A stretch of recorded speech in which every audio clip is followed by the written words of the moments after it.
All right, ladies and gentlemen, welcome back to WO Radio Show. Hello out there. I'm Richie Redneck Pimp King, bad man of comedy, and this guy here, he needs no introduction in the civilized world. The commander's here tonight, and we're going to talk about post Warrior Fest. Had a good Warrior Fest. Comedians were spot on. The band was great. We had some things go on. We got through everything, and bang, Warrior Fest is done. It's over the books. And at Warrior Fest, I met a great guest. We're going to bring her on here in just a second, talk about some things. But as usual, I want to bring on our friend here, our other host, Devil Doc. He's in the house. Hello, Devil Doc. How are you? I'm doing good. How you doing, brother? All right. Update on my mom. Those of you that know, my mother passed away yesterday between 2:30 a.m. and 3 o'clock is what they say.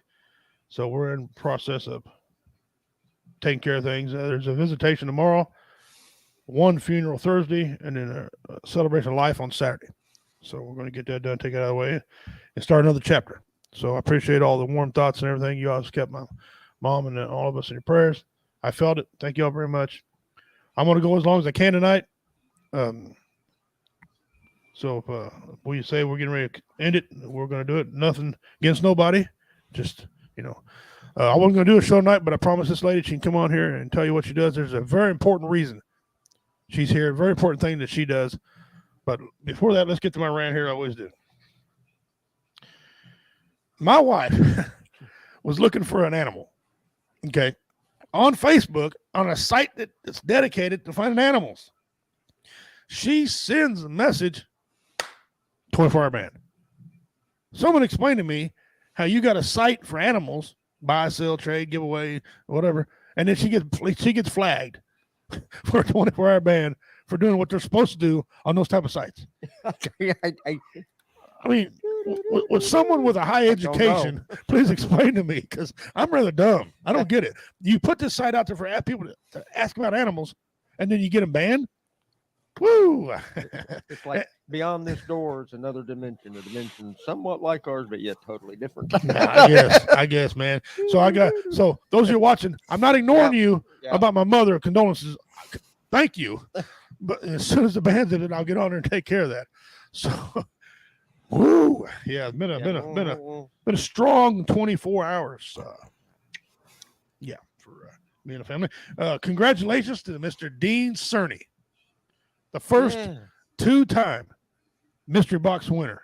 Okay, he had a tremendous amount of votes. You can ask him how many he had. I relayed to him. He had such a lead. It was just. One of these days, somebody who went to lead was actually going to win this thing, and it happened. Dean was actually in the lead this time, and he won. So congratulations, brother. I will be getting that out to you. Bear with me. Had some things come up, but I will take care of that and get that mailed to you. As I think you had 3,000 right here. Had over 3,000 plus. Wow. Entries into that thing. I mean, if you can't win with 3,000 entries, there's something. It's rigged. Yeah. Okay. It's rigged. Run. Had to do all that. I had to do that. I'm sorry. I'm trying to make you laugh. I was waiting for it. Yeah. Waiting for it. One of my many impressions I do. All right. Without further ado, we have a piece of paper right there in front of you, brother. Yep, I will. Her name has slipped my mind. I just talked to her 15 seconds ago. That's how bad brain damage does to you. The lady I'm bringing on here, on this show, we deal a lot with suicide. We try to get you not to commit suicide. That's right. Okay. Tell jokes, sing songs, whatever. The lady I'm bringing on to you, she deals with the after effects. Okay. And people that don't want to come on here and talk about it, she gives you a platform where you come on and talk about it. Ladies and gentlemen, please give a warm W Entertainment welcome to Miss Tracy Hopkins. Let me bring her on here. Hello, Miss Hopkins. How you doing? Hi, Richie. Thank you for having me tonight. No problem. You heard your intro. You take up where we leave off. Unfortunately, we're not doing a good enough job that you got to come in and kind of authorize this. You've met the boys, so we won't spend a whole lot of time doing that. Go ahead. First of all, how was your Warrior Fest experience? I really enjoyed Warrior Fest. It was I love the comedians. We needed a bigger crowd. Okay. We did. I laughed when others didn't, but that could have been the age. You know, I got some of the jokes that others didn't. The band Yeah. was phenomenal. The One band day, was one day, phenomenal. she sings They like were an angel. really, yeah, she She is. does. And that's not the first Warrior Fest. That band has performed for me Have you? at least 3 or 4 Warrior Fests. Well, So, I enjoy it, and I hope to be back. oh, you're welcome to anything that W Entertainment does. Thank you. Okay, Thank you're you. welcome there.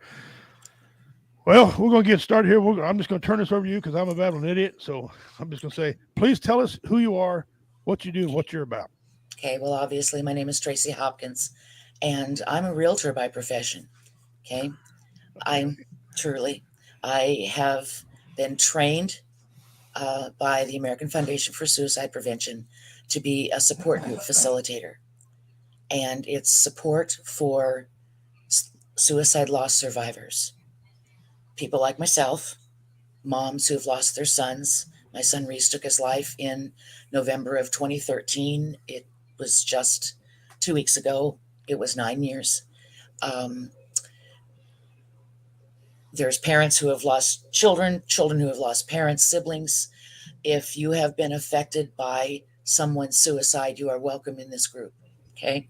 The group started 5 years ago after I had spent 3 years going to support groups myself. I live in Parkville, Missouri. I was driving to Harrisonville and Independence and Overland Park. Now, I said I'm a realtor, so I don't mind driving. But other people, that was a long drive. There was nothing in the Northland of Kansas City. So after about 3 years, I took that training and started the group. And I always say, I wish I had a party and no one came. But the group was very well received and still going strong. Face to face, started out once a month, then it went to twice a month. And people just like you and I who have lost someone, coming safe place where you can share, be supported and encouraged, because suicide has its own specific loss markers, grief markers that other kinds of death don't. It has the stigma that goes along with suicide that we try very hard to overcome. People are unintentionally ignorant about, and they say things that they don't mean to hurt us, but they do. They need to be made aware that mental health is not taboo. Mental health and mental illness need to be talked about and brought out into the light. PTSD needs to be talked about and brought into the light and gotten attention for. My son was an alcoholic. He drank to self-medicate. You name it, however they chose to take their life or whatever their reason. We've lost them. We've lost so many, too many. And I have met hundreds of people in the 9 years since I lost my son.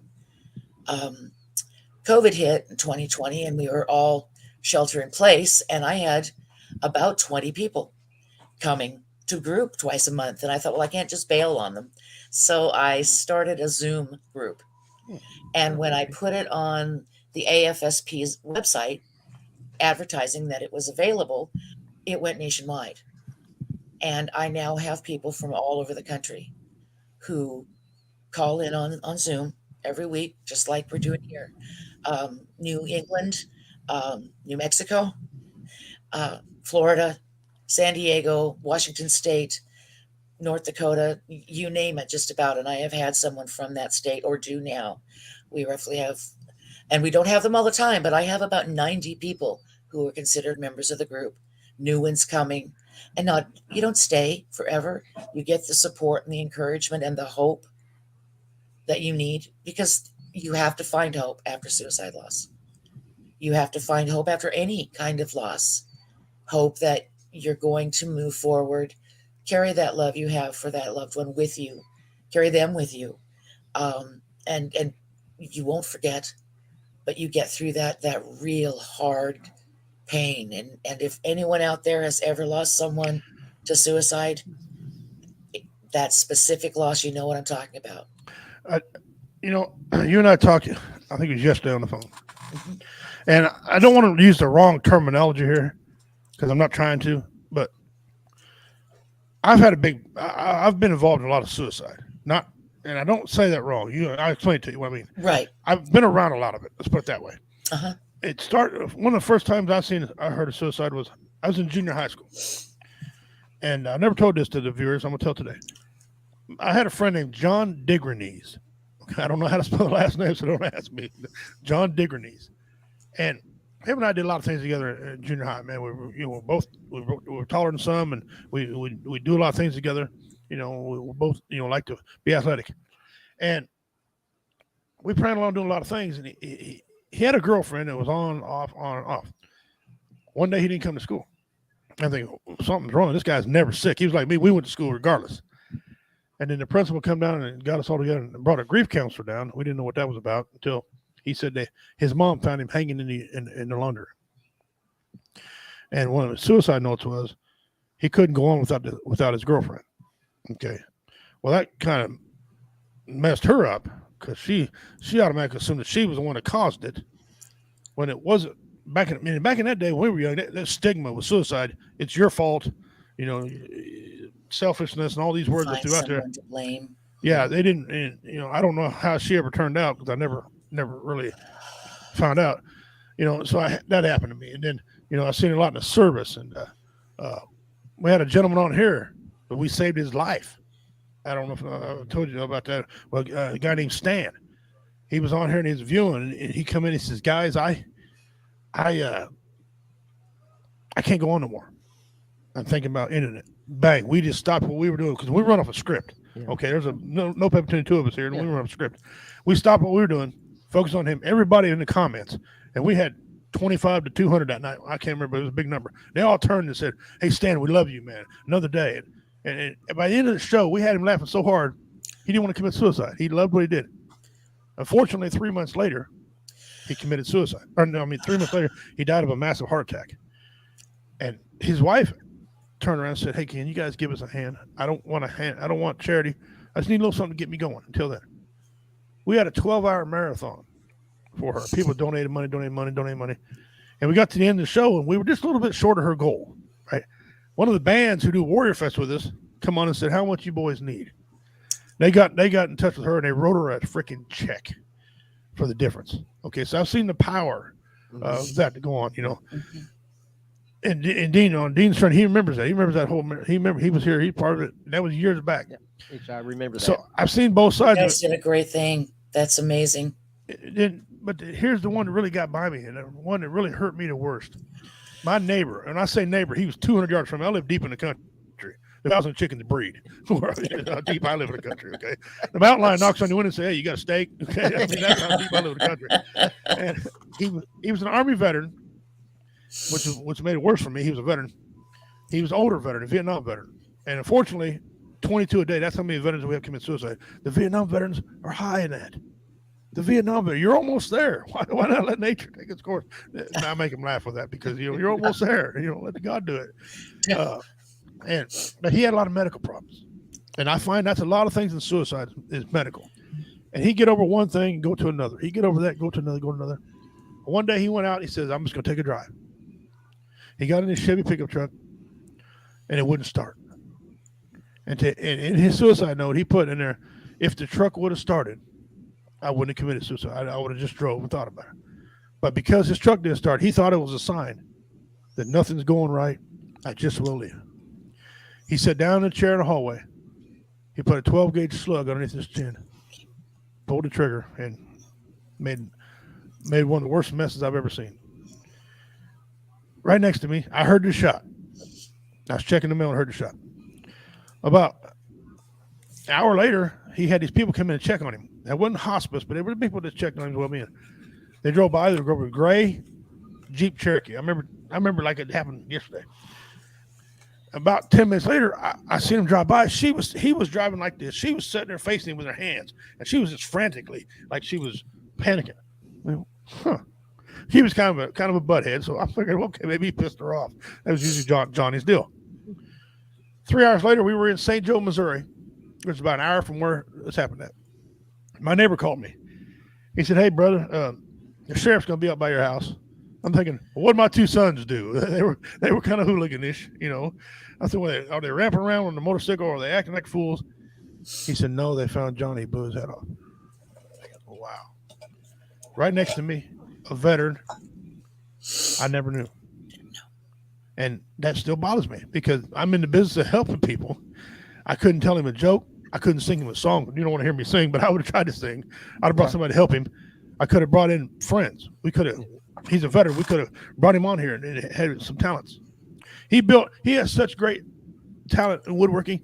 He built the cabinets for the White House during the Carter administration. Those cabinets were his. He built them right out where I live at. They came from right there. That's how great a talent this man had. You know, so it doesn't matter if you're rich, poor, stupid, or smart. It doesn't matter. This is a damn pandemic. Does not discriminate. The hell That's with right. Corona. That's right. This suicide amongst veterans, amongst anybody. Hell, our teens are 12 a day. Yeah, It's in the 12. top. Yep, it's in the top 10. And they say it's coming up to almost going to be 13 a day. Teens. I mean, what? And I'm sure you heard this question, and I'll turn it back over. You didn't mean to interrupt. I want to get that out. What are we going to do? What is there to do? Because we're at 22. Veterans are 22 a day. Your dentists are one of the leading professions. Your comics are one of the leading professions. What do we do? Where are we at? You know, everyone has the same question. What are we doing? What's causing it? How do we prevent it? I can't speak for the comedians. I can't speak for, the dentists.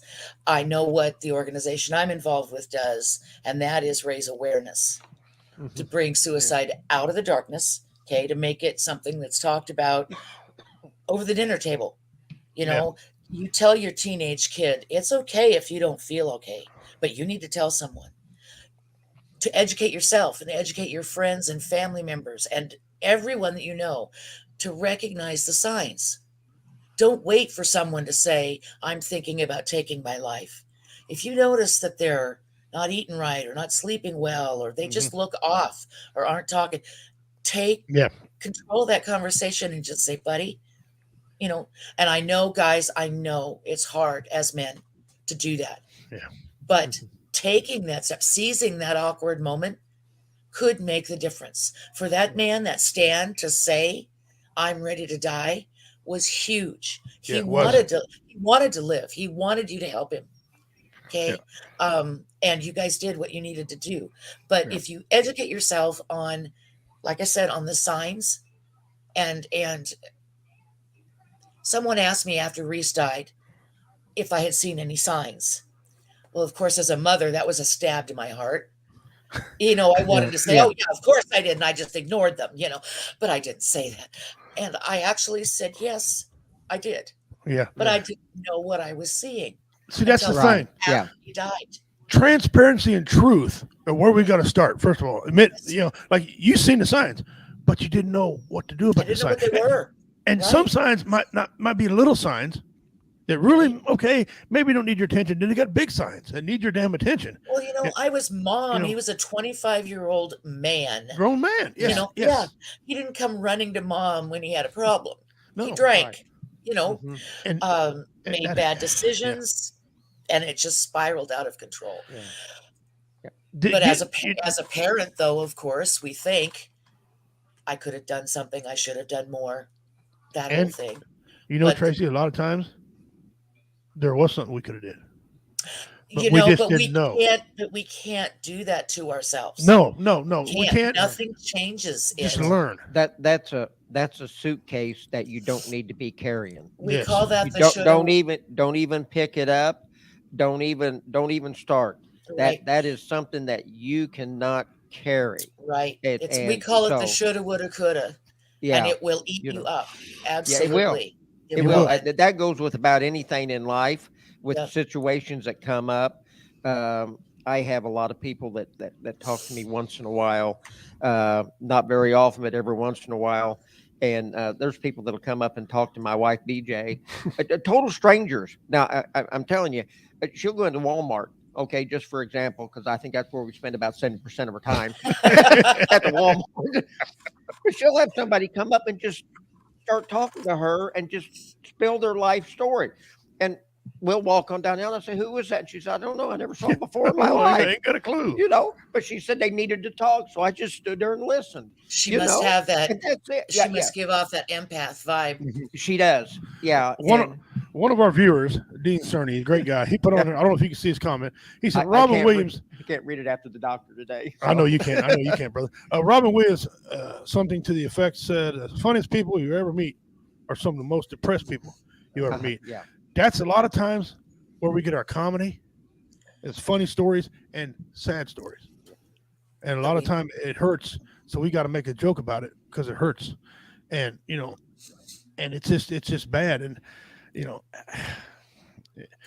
you were talking about transparency a little bit ago, and back in the day when your friend took his life, there was that huge stigma. It wasn't talked about, etc. Mm-hmm. And you wanted to blame someone, and right. That young lady, it's very easy to do that blaming, but and it probably did mess her up for a very long time. I hope that she found help from a counselor, because on the other side of that coin, she did not do that to him.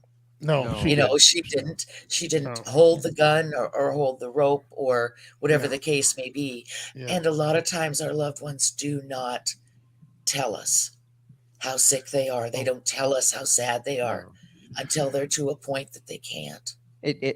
I think it has a lot to do that they don't want to be a burden. And they don't want to be a burden. And they are. Yeah. Yeah, and they think that they are, and they're trying to spare the family's feelings and emotions and all that, and undue stress, and but it's just the opposite of that. But they're not wired in that direction. Right. Yeah, that's it. That instinct to protect the ones that I love. I don't want to burden them with what I'm going through and dealing with, and so they keep it bottled up. Right. On the family end. And I'm going to be transparent. I'm kind of guilty of this myself. I'm on the fence. I'm on two sides about the suicide thing. One, I don't want you to do it. I'll do everything I can not to get you to do it.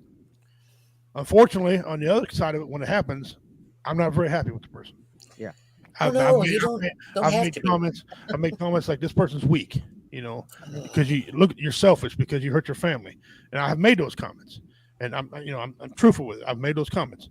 Whether I should or I shouldn't, it's a different matter. It hurts their somebody's committed suicide, and I've had to learn this over the years. It's not always their choice. It's their mentality. It's not mentality. It's the sickness they go through, right. And it's just like, would you apologize for being diabetic? No. And so, but I've been transparent. I have made the comment. The guy's weak, and he ruined his family. I did that with my neighbor, because I've seen it affect his sons without a dad. All the neighbor guys out there in the country, we kind of took them under our wing. We kind of showed them how to hunt. We kind of showed them these things that their dad would have did, Mm-hmm. So I have made a comment like that. And I told you that for a reason, because there's a lot of families who get poked at. Well, why did your son do that for? What kind of leadership, what kind of mother or father you to allow your son or your daughter to do that? And that's not what happened. That's not, you didn't teach your kids to do it. And that's not helpful. At all. And it's changing. It is changing. Yeah. Suicide is not a sin. We don't commit suicide. You complete suicide. It's not a sin. It's not a crime. Right. It's an illness. Mental health is 90% of the time. It's a mental disease that hasn't happened yet. Right. And it's 90% of the time it has a mental health illness basis. Yeah. And like you said, if you're diabetic, you get help. If you break your leg, you go to the doctor. Yeah. If your mind is telling you that you're better off dead, that your family is better off without you, that so on some level, that that's not sane thinking. That that's unwell thinking. Tell someone. Tell someone and get help, because you have children and grandchildren or parents who will never be the same. Right. Spouses, And it hurts me. It's not hurting you. Suicide is not hurting you. It's hurting your family. You're already gone. They don't want to die. No, they don't. They want their pain to end. Yeah, that's a very good point. That's I have, exactly what it is. They want that pain to end. And they're not selfish. They're not thinking. They're so dark. yeah. They're in such a deep, dark place that all they want to do is stop it. Yeah. They're not thinking about who they're hurting. They think we're going to be better off. Yeah, And see- exactly. And Yeah. And if they do- imagine putting a gun under your chin Yeah. and Mhm. overriding your self-preservation instinct. Mm-hmm. That's because not we all have. yes, that's not cowardly. That's not weak. Yeah. Kyle, which our host right there, I'm gonna let him explain this here. He's dealing, I think, with stage 4 lung cancer. Okay, and Kyle, tell us about the mind frame you were in when you got that diagnosis and what you thought. Would you do that first, sir? You don't mind talking about it, do you? No. Okay. When I was first diagnosed back in February, I had been misdiagnosed twice before. And I started having these feelings pop back in my head that, oh, great. The VA told me something else. This is great. This will be phenomenal. And I had just started talking with my now wife. Okay. And when this happened, I'm like, well, who the hell's going to want to date somebody going through cancer? I mean, why would I put somebody through that? And this wasn't the first time I had thought about taking my life. The first time was when I lost my second wife during childbirth. Oh, Um, so sorry. I haven't told many people this, so except maybe Minnie and Tim. And I drank 5 bottles of whiskey and was going to set myself on fire so I could be with her. Wow. Wow. So You're lucky you didn't die of alcohol poisoning. I was trying to meet her somewhere or another, Yeah, and there was a reason you lived. I'm seeing that now. But At the time, you don't. You Yeah. don't, do you? And you know, the organizations like AFSP and the suicide awareness organizations get our information about how our loved ones feel, the loved ones who complete, from people like you, attempt survivors who tell their stories. And I'm so glad you're here, Kyle.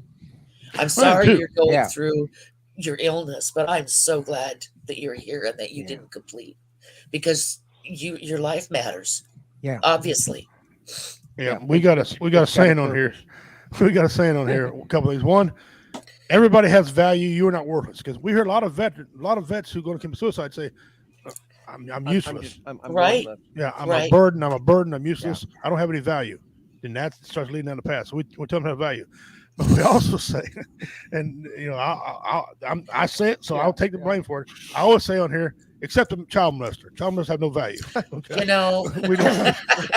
my husband and I were just talking about that on the And- way to Warrior Fest the other night. You know, and since I was molested, I have the right to say they don't have no value. So if they want to commit a suicide, do me a freaking favor, you punk. But Yeah. other than that, okay, we all have value. You know, someone loves you somewhere. Somebody's got a skill or needs a skill that you have that someone else don't have. I got the ability from the Great Spirit to make people laugh. Okay, he didn't give me the ability to sing because he knew what he was doing. Because I've been arrested for impersonating a singer. Okay, I didn't do a hard time. I'm terrible, and it's weird. I can do so many voices impressions, but I can't impersonate a singer. I can't. Okay, so You got Kyle laughing. well, Kyle's heard me do some of my impressions. I can rattle them off. You left He- early. You left at he- Warrior Fest. he does some good ones. And I was right on my Warrior Fest. Had him going nuts because I do a lot of great impressions. So I have the skill to do that. I don't know. I can't in my head do mathematical sums. In fact, I'm a mathematical idiot. Okay, on here, the fact that you're even on screen is a credit to other people teaching me. 'Cause I'm computer stupid. I'm just dumb. You know, but I've got God-given ability to be strong. I still at 51 years old still bench press over 300 pounds. Okay, you've seen how wide I am. I'm a very strong, wide man. I've got black belts in 6,000 martial arts. Okay, a lot of people can't do that. Now, Excuse me. Commander here, he can snap his fingers and organize stuff in his head. Okay, a lot of people got to sit on a piece of paper and stuff. He don't need to write nothing down. Okay, at his young advanced age. Okay, he's still healthy. Kyle's got the ability, to keep that head so shiny on camera that it reflects light. He's in a spotlight. I didn't bring my sunglasses, Kyle. Watch that there. I love it. Kyle's also my host with me on Sunday nights on Sports Church. When I'm on it. Okay, he's talking about football, so he's a very good guy like that. But we all have the ability to understand in different ways, and we need that. We need people. We don't want all the same people around here. It'd be boring. You'd have, as a matter of fact, suicide would probably climb. Because people are bored, and so now in comedy is a job, if you will, that gets very scrutinized for our comments. Okay. Oh yeah. Watch out! I might slap you. Yeah. You don't want to listen. Will Smith would have slapped me. If Will Smith would have slapped me, he'd have been going to hospital. He might have got raped. He might have got do. raped. I miss that way. But there's certain things comedians we like homosexuality. Okay, we're not poking fun at a person, a name. We're talking about the situation. And so a lot of people in comedy, we get what we say. We're not allowed to say certain things, and that's wrong. People want to ban us and do all those things. When understand what we're talking about. It's the same way with suicide. I want to understand what suicide's talking about. And I've learned a lot over the years. I learned a lot about suicide. Like people have, for example, a lot of your prisons now and jails don't have gray on their walls. Okay. They did a survey of a lot of people hanging themselves in jail, and they figured out that's the color of paint. Okay. It was depressing. Gray's a depressing color anyway. Sorry, gray. It's just a damn depressing color. Okay. So they start painting their stuff more inviting. And I always thought it was funny. You want to invite me to come to jail? You give me a beige color in there.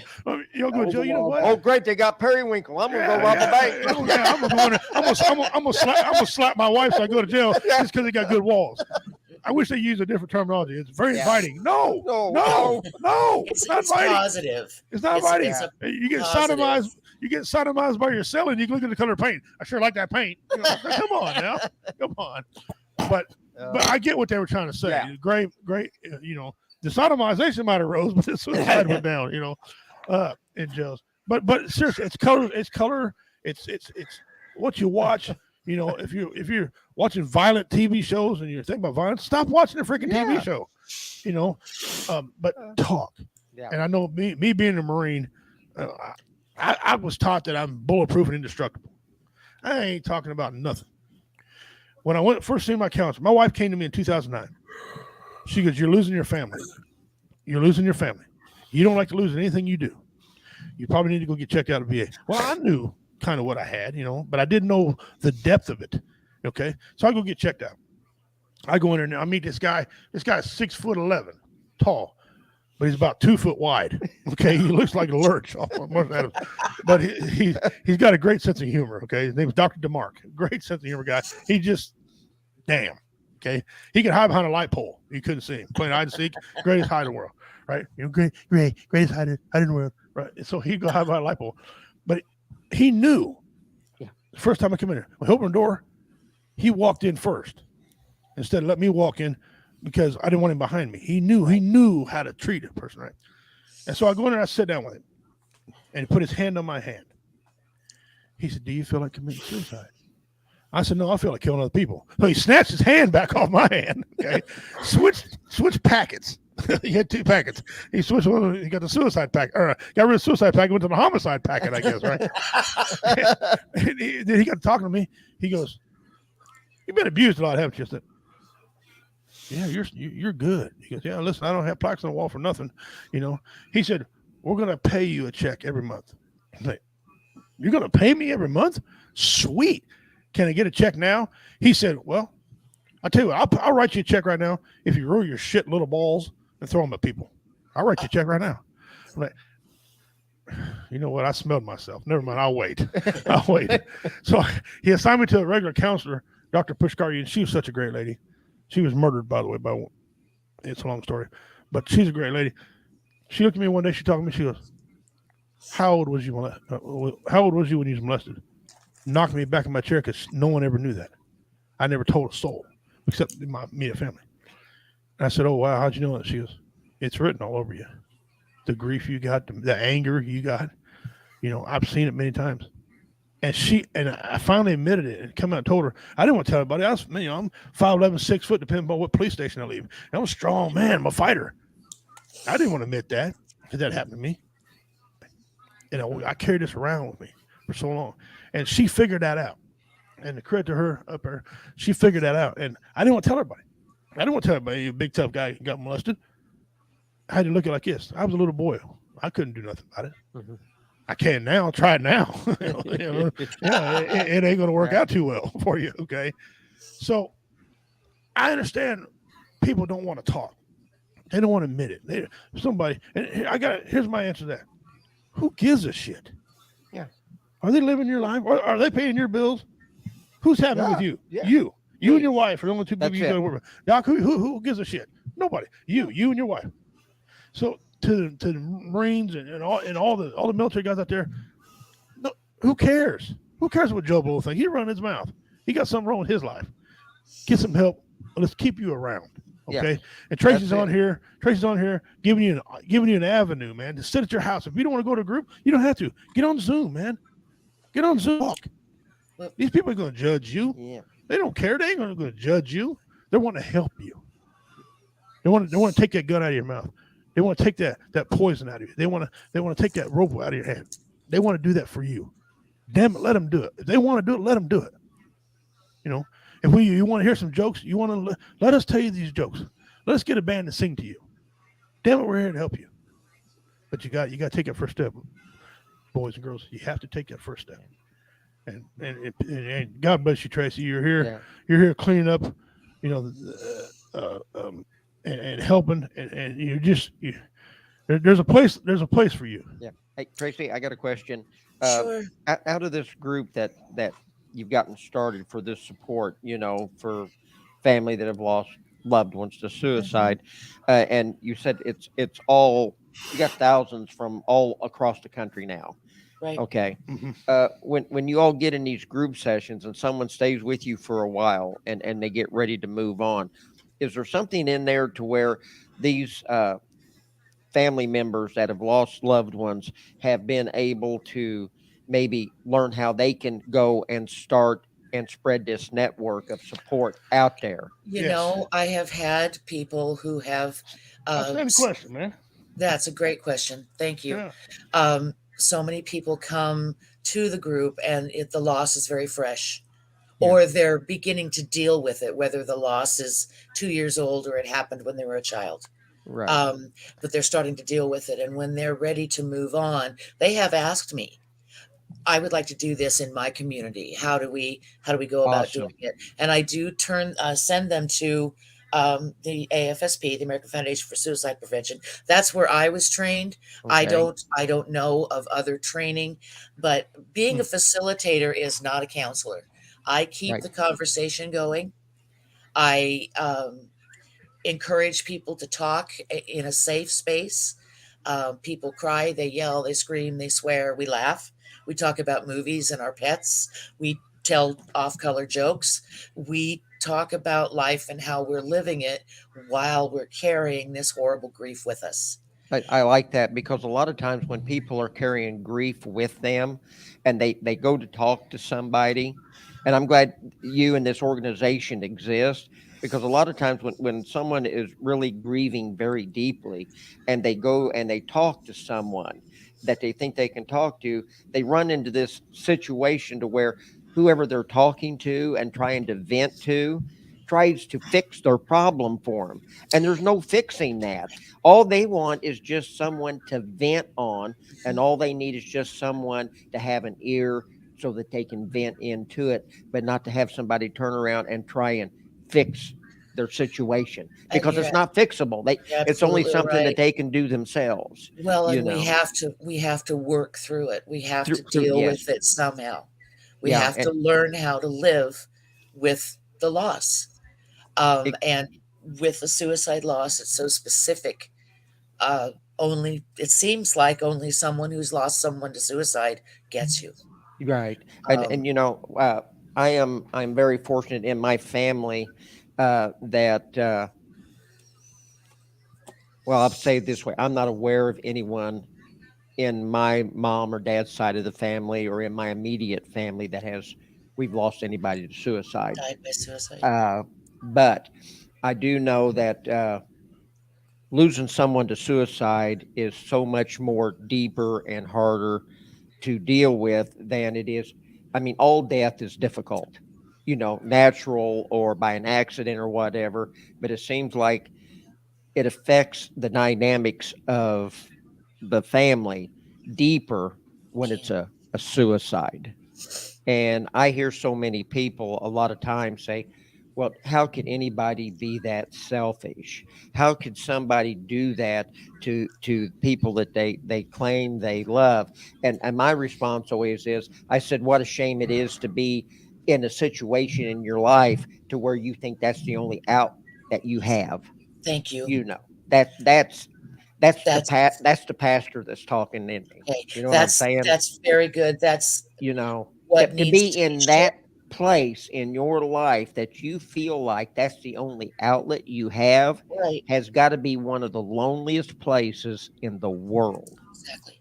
And how can anybody say any comments on anything and be Pe- judgmental like that in a situation like that? That is wrong on so many levels you can't even count them as far as I'm concerned. Well, people are getting better, and we are getting the word out on many levels. Mental health Yes. organizations are as Yeah. well, and we advocate at the national, at the state, and the local government levels. We advocate. We go to the, uh, the not the White House, but the Congress, and we talk to them about getting legislation passed.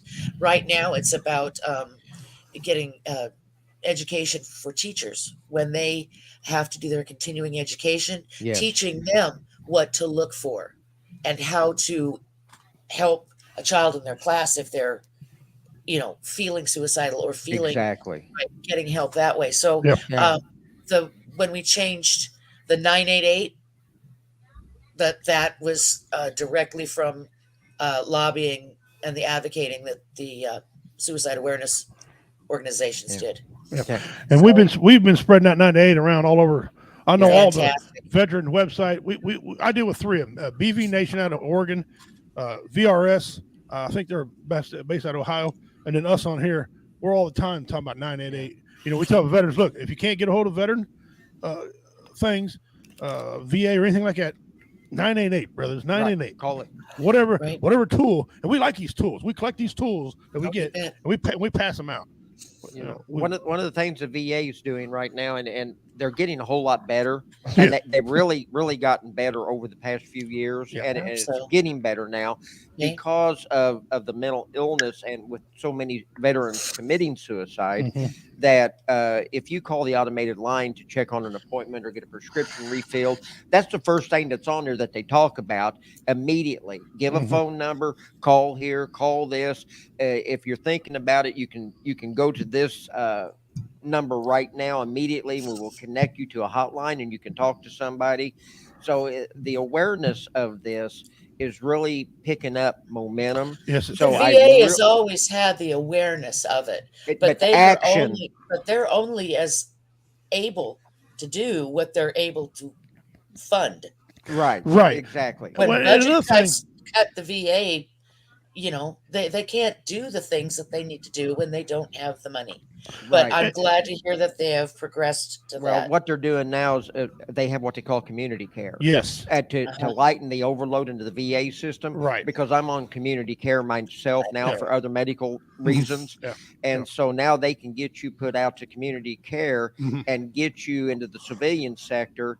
And this is all to lighten their caseload. And the fact is, there's so many veterans that they're just flat overwhelmed with the caseload that they've got going. So this has really helped out the veterans a lot, being able to seek outside help outside the VA. Right. And nothing about the VA. The negative part of it was though, VA got where they were just cookie cutter. They just Yeah. You know, we exist. Assembly line. Yeah, we exist because we're outside the box. Yeah. Okay. They had two choices for a long time VA. Throw medicine at you and call a number.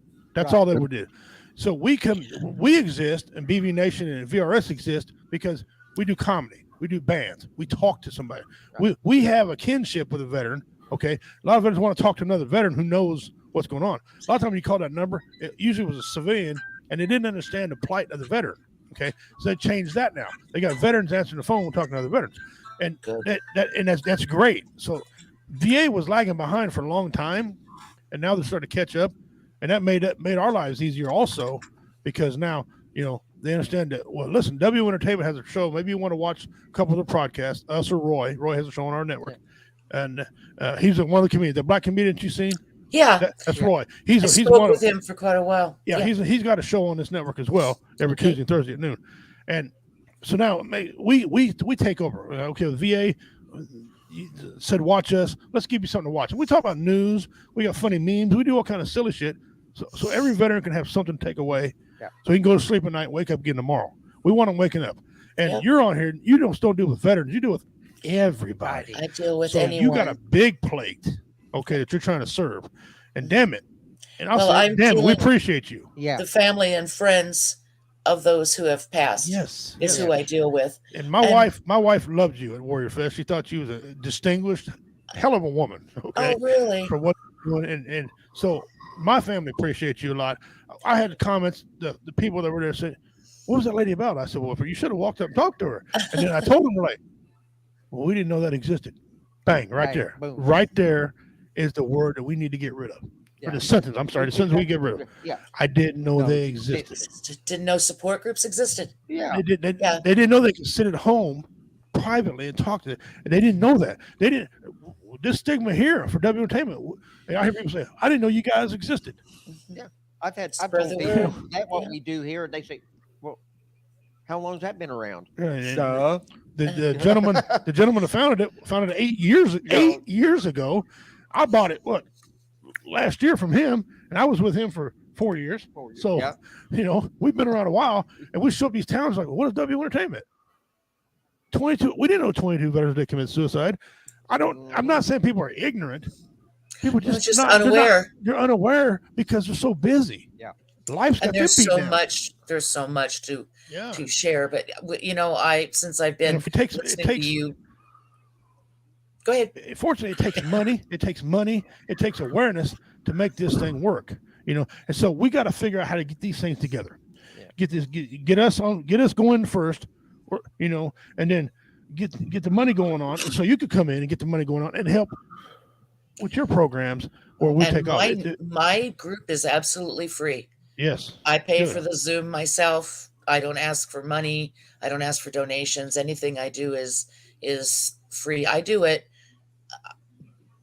for my son, and I put my pain. I had to have a purpose for it, You had to have a channel. You had to be able to channel that somewhere. Yeah, right. And this is how you're channeling your pain and your healing process all bottled in one. Absolutely. I'll tell you, if I hadn't gone to the support groups that I went to those first couple of years, I would have joined Reese, because I don't think I would have harmed myself, but I wouldn't have cared if I died that first year. It's because I'm a parent, you're a parent. It's because it throws the biological process out of whack. You're supposed to outlive your children. Yes, your children are supposed to bury you. Yeah, your children are supposed to bury you. You're supposed to outlive them. And when that doesn't happen, oh boy, that upsets the apple cart. Apple cart. But many marriages, one of the leading reasons for divorce, is the death of a child. Death of a child. Money and affairs. It's either gonna pull you together or it's gonna spread you apart. Right. One of the two. And unfortunately, it pulls them apart. Yeah. It really does. And my family, we're a blended family. There's 7 children with the 2 families. They're all adults. But they all came together, and they're still, they lost their brother, and he was the life of the party, like Robin Williams. You met him once, you didn't forget him. He was the favorite uncle, the play in the leaves, snowball fight, cannonball into the pool. Yeah, he was Uncle Reese. The kid that never grew up, Yes, Yeah. He was 25, and when they told me he took his life, when they said suicide, they might as well have said an alien beamed him up. That's how much I knew about suicide. Yeah. That's how surreal and unreal that was for us, for all of us. Yeah. No one in our family, we had no basis for that. So I knew nothing. Right. And what I know now, I know so much, and I know so many people, and I've met so many wonderful people. But yeah, they could have said that, little green men came and took him away. But I'm trying. I'm not trying to be smart. No, you're not being smart. I may have known more about aliens than I knew about suicide when we died. We're not being smart on here. It's such an unrealistic thing that you can't wrap your mind around it. Right. If they had said a car accident. Okay. That happens. That happens. I would like to, if it's all right with you, while we're talking about other things, if anybody out there has any questions for me, I'd be glad to answer them. I don't know how that works. Interested in finding out about the training. Leading cause of divorce is marriage. That's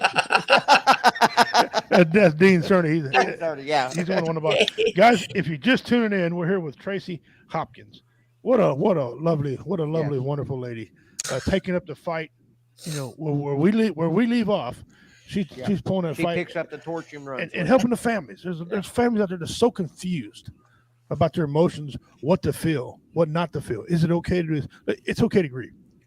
That's my knowledge. It's okay to grieve. We all grieve in different ways.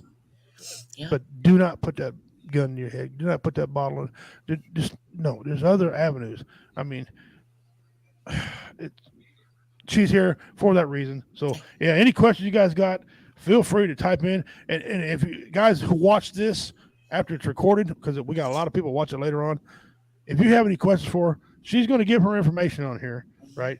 And if you don't mind, I'll give your phone number to them if you don't mind. Absolutely. My email address and everything. Her phone number is 816-803-3772. Or you can contact her privately. If you don't want to talk to her, you can contact her by Tracy Hope. That's Tracy Hope Group KC. Tracy Hope Group KC at gmail.com. And Tracy is TRACY. Yes. Okay. And so that's all lowercase. Guys, if you're watching this show later on, and I know a lot of people do, if you want to contact her, ask her a question. She loves to talk to you. She wants to help you out. She's a very nice lady. I met her. How I met Tracy was I called her husband because he's a band. He has a band. And it was kind of a last minute thing. I was driving down the freaking road and I had a band pull out of Warrior Fest. I need another band. I got his number from a gentleman, Jake Cameron, from Mixology. Is actually the band that backed out, gave me his number. He couldn't, but he's talking about what his wife does. And says, well, I got this must be a call from the sky because I want to meet your wife. And he goes, well, he said, I'm impressed with what you do. Maybe I need to get you and my wife in contact. I'm thinking, okay. And I met her and she came to Warrior Fest and had a little boot there. And man, she was entertained and loved what we did. And I promised her she'd come on here to talk, and nothing. She's here, and so cool. I'm going to have to come back for another visit. Yeah. You could be a reoccurring people on here. You got a permanent spot, no matter. You just make a call. You got a platform here to talk. And like I said, you're in like Flint. There you go. So there's at least between our network, Kyle's network of VRS, and our brothers and sisters at BV Nation, there's at least 250,000 people right now who see your mug. Okay. And I put up my mug, they can put up with your mug. Okay. I definitely need to clean my office then. I didn't know how wide the camera was. And you're on Facebook, you're on Twitch, Twitter. You are now the face. I am the face. Okay. My group is called Hope After Suicide Loss. You're welcome, BJ. Thank you. She's a great lady too. That's his wife, BJ. That's my wife. I guarantee you, when you talk to his wife, when you come out of the conversation, you ain't wanting to commit suicide because she puts you in such a mood like, damn, I like her. I don't even know her name, and I like her. She's a pastor's wife. She's like taking the cork off of a bottle of champagne. The bubbles just keep flowing. Yeah, That's wonderful. That's wonderful. I would love to put a microphone people. in her hand. Yeah, we need those people, absolutely. Teach her how to tell jokes. She'd be funny as hell. If I teach her how to do the concept, put a mic in her hand. She's a great lady. And she would be somebody who could, if she was in that line of work, she would be an asset to you because she could team up with you, and she could talk. She'd talk the fork out of the devil's hand. She can sell ice cubes to a Eskimo. She can. I'm telling you. So we're going to take a little break from this because I'm kind of getting in my feels a little bit here. We'll come back to it. Since the death of my mother, I want to kind of move on to something a little more happier. Sure. And we got another another veteran brother going to come on here in a minute and talk to you about things. I haven't got a whole lot as far as the comedy today, but I want to get to some comedy. First of all, I got to play something for you. Devil Doc loves this lady. Okay, this is how society. This is how get your comedy mode now. This is how things go in society. This is it. We tried to reach out to the man who died in this pursuit. They were unavailable for comment. Micah, back to you. That was on the news. That was not fake. That was not a skit. That was actual news. That was actual news. Put her on payroll. Give her a raise. Hopefully not in Kansas City. I hope not. No, that was LA or somewhere. Hey, Richie, you've got to play Tracy and the Commander, the lady calling about the deer. Okay. All right. Give me a second. Okay. All right. This is 3 minutes and 47 seconds. I'm like I said, I apologize, Tracy, ahead of time. Okay. Oh, okay. For what you're about to hear. Please listen all the way to the end because the people doing this, God bless them. Okay. There we go. Now, Donna, you got quite the vent today. It sounds like what's going on with you. Well, I wanted to voice my opinion on something that's been bothering me for a really long time. Okay. I tried writing the newspaper and contacting TV stations, but nobody seems to want to stay with this. So that's why I'm calling you guys. What's the issue? Well, over the past few years, I've been involved in 3 separate car accidents involving deer. Mm-hmm. With the population and everything. Each of these incidents, they've occurred shortly after I saw a deer crossing sign on the highway. Well, my frustration is that Minnesota and North Dakota Departments of Transportation would allow these deer crossings to be in such high traffic areas. I mean, I've even seen them on the interstate. Why are we encouraging deer to cross at the interstate? Like your deer can I don't read. get it. That's such a high traffic area. I mean, you I understand that deer are wild animals and they need to travel across the streets occasionally to survive. And, of course, to find food. But it seems to me that so irresponsible of us to allow these deer crossings to be in areas where these deer are so likely to be struck by oncoming traffic. Wouldn't you agree? I mean, He's confused. I mean, you think they would put deer crossings maybe, in, smaller towns, maybe during at a school crossing. It would be a safer place for them to cross. Wait. Put the deer crossing sign. Deer crossings aren't telling deer that it's safe to cross there. It's just more of like an alert for drivers so they know it's like a high deer population. The government put the deer crossings there. They can direct the deer population anywhere they want to by moving that deer crossing sign. I mean, why in the world would they place it on the highway or the interstate? I mean, God, there are so many other places I can think of than putting the deer crossing signs on busy highways and interstate. You seem to be under the misunderstanding that the deer are somehow attracted to the deer crossing sign. Well, yeah, the deer crossing sign is there to allow the deer to know that's where they need to cross.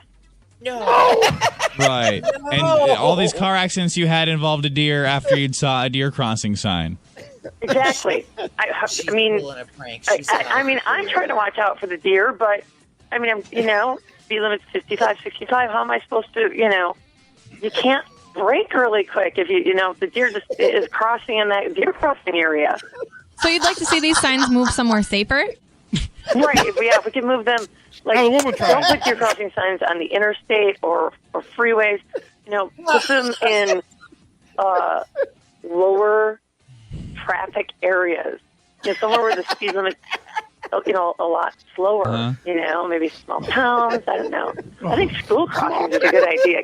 Well, listen, we will. You say you've tried to contact quite a few people about this. Right. Yeah. I wrote like at least 3 or 4 letters, and we will spread the word. Okay, we will try to kind of help you raise some awareness for this issue. Okay. Oh, thank you. We need to move those deer crossing signs. We appreciate your comment this morning. All right. Thanks. Bye.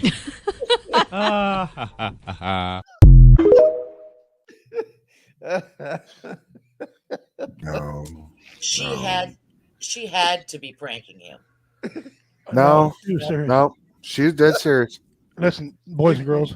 You could tell tell say Minnesota and North Dakota apparently hasn't had enough human interaction. Next, she's going to call in and say, I think her and the reporter are related. they're sisters. We tried to reach out to the man who died in this pursuit. They were unavailable for comment. Micah, back to you. That Next says they're gonna tell me- Anaheim.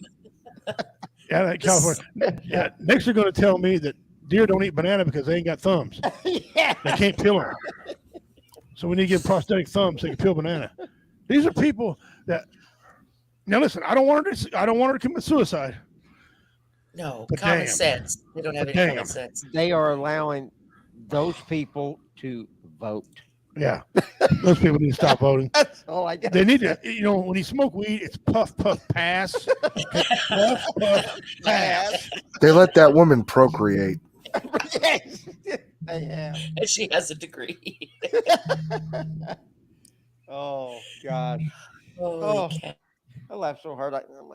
Yeah, see, I debuted that last week. You didn't get to see that. That was No. poor Kyle. I mean, I thought he lost 3 pounds. Yeah. I mean, And he pre-played it for me. Yeah. It got better the 5th time I've seen it. You've heard it before, yes? no, yeah, I showed it to him before we went on air last week, and he was prepared, right? No. So I played you that one. I got to play you this one here. You can't prepare for that. This is another 3-minute video. This guy gets a ticket and he flips plumb out. He loses his ever-loving mind.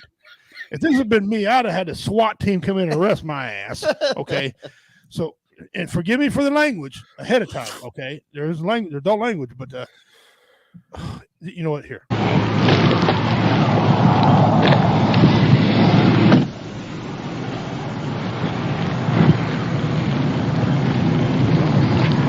What's the date on that? I'll have to plead guilty if I got to work because I can't afford to take the day off, you goddamn asshole. Now just give me the goddamn thing, let me get out of here. I didn't do nothing wrong, and I know I did. Now let me get the fuck out of here. I ain't in no hurry, but I did want to get some kills for my dog. It's just about ready to get the fuck out of here, give me that. Can I explain it to you, sir, so you'll know what you need to do? I know what I do. You're ripping me off, and I didn't deserve it because I didn't do nothing wrong. You're probably sitting that parking lot driving right back and forth to get someone in the 40 miles of whatever frig it is. I never saw the sign. I saw it 55, and I was doing 57. That's all I know. Now just give me the goddamn thing, and I'll look at the date. If I'm working, I'll pay the fucking fine because I can't afford to take a day off. And if I'm not working, I'll plead not guilty because I know fucking well I'm not guilty. There. Now, are you a state or local? Looks like you're a state trooper. Get back and pick up some more guys and run up the friggin' deficit on the working man. Just give me the damn thing. Let me get out of here. What I need you to do is sign the X so I can explain this to you. There ain't no explaining. I got picked up for speeding before. You're guilty and you pay the fine and hope your insurance don't go up. And you try not to speed the next time. And that's what I've been trying to do for 4 or 5 years, and it's worked damn good till I run into you, you asshole.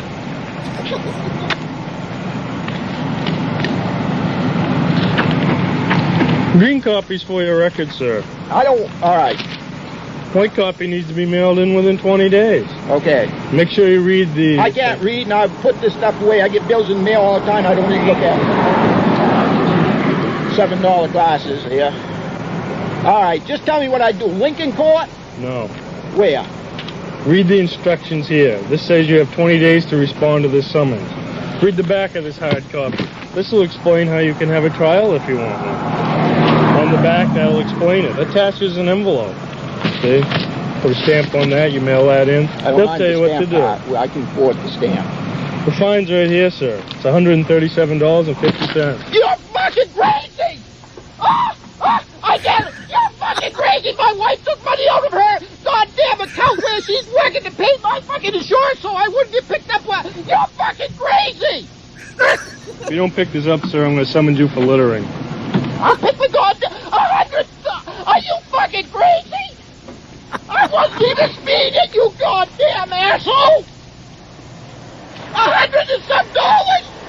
Jesus fucking Christ! There's some more right there. Oh, I've never heard of a fine like that in my life, you god!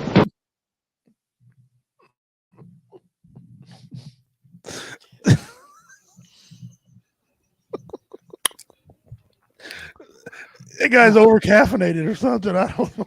He needs his Xanax. Needs more than a Xanax. That was in the 90s. That was in the 90s. That was 30 years ago, yeah. They'd have had me in cuffs. As soon as I slapped that ticket, oh, that's assault. That'd have been. Well, you can get it for calling the trooper names, can't you? Yeah. Well, I know. Actually, you got freedom of speech. You can do that. You can call them all the thing in the world, but you better not touch them. Yeah. You better not touch them. All right, take a break from that. One thing I started doing here. You ever wonder what celebrities look like mixed? You know, like I've been waiting for this. Oh, boy. I got two, and then I got a hero of the day. Okay, I'm just gonna put it up here. I can't even explain this one. Dolly Parton and a Dalai Lama. Oh dear God. Dolly Parton.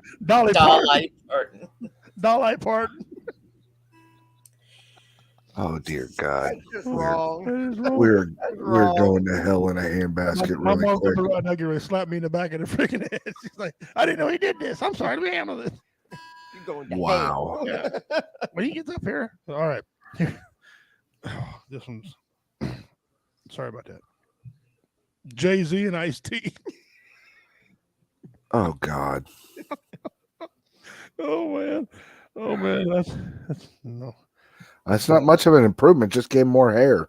Yeah. Trying to do the Medusa thing there. Yeah. You know. Sorry, Ice-T. Yeah. I love you in Law and Order, though. Yeah, you're great in that. Okay, here. This is a different segment. I don't normally do this one, but this is a real hero. Some heroes don't wear capes. Not all heroes wear capes. Wisconsin man throws a beer bottle at a bartender when she changes Black Sabbath to Christmas music. You don't want to hear no Christmas music at a certain time. All I got to say about that is, bravo! Good, sir. That Christmas music should. I'm sick and tired of having Christmas before Halloween. Knock that bullshit off. That is like blasphemy. Do you still have the Mariah Carey, Mike Myers one? No. I got laughed so hard I erased something out of there. But I got this. We tried to reach out to the man who died in this pursuit. They were unavailable for comment. Micah, back to you. Tracy loves that too. I never get tired of that one. No, that's just awesome because it's real. I mean, it actually happened. You're like, the hell she say? And you rewind it. That and the deer cross. You can't make that up. No, you can't. You can't. Even Nobody hear is that what good she a was writer. saying. Nobody's that damn dumb. You big dummy. You big dummy. You big dummy. You big dummy. Yeah. Whew. Wow. Here's one of my best. Here's a scene from one of my best movies that makes me laugh. I'm a double scene you right here. You see if you can name this movie. So, baby, how we doing now? We made about 200. 200? Your girl's been back there all night. How they only make $200? You kissed my ass quick.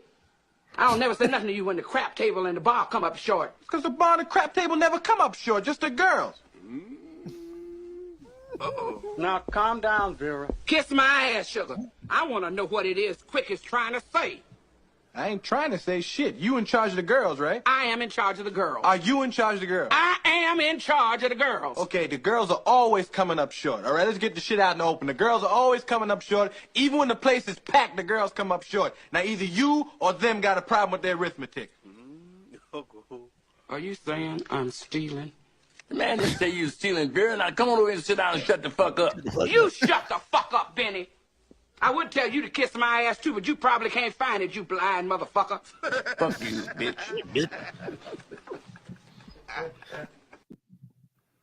All right, and this is the aftermath of that. What the fuck is wrong with you? Ain't nothing wrong with me. What the fuck is wrong with you? You done accused me of stealing. The only thing I'm stealing out here today is your face. You out of your fucking mind? Yeah. That's what I'm talking about. Come on, sucker. Let's get it on. Oh, you want to fight? You want to fight? Well, then come on, goddammit. You been fucking me since I'm gonna beat the shit out of your old ass in this motherfucker, too. Yeah. You punch people in their eyes, right? Right? Bitch. That all you got? Yeah, you didn't think it was gonna be like that, right? And now I'm gonna blast your motherfucking Nigga, you hit like a bitch. Oh, you're a little slow than you thought, ain't you, huh? Yeah. I punch like a bitch, huh? Okay. I punch like a bitch? You'll say goodnight to this bitch right now.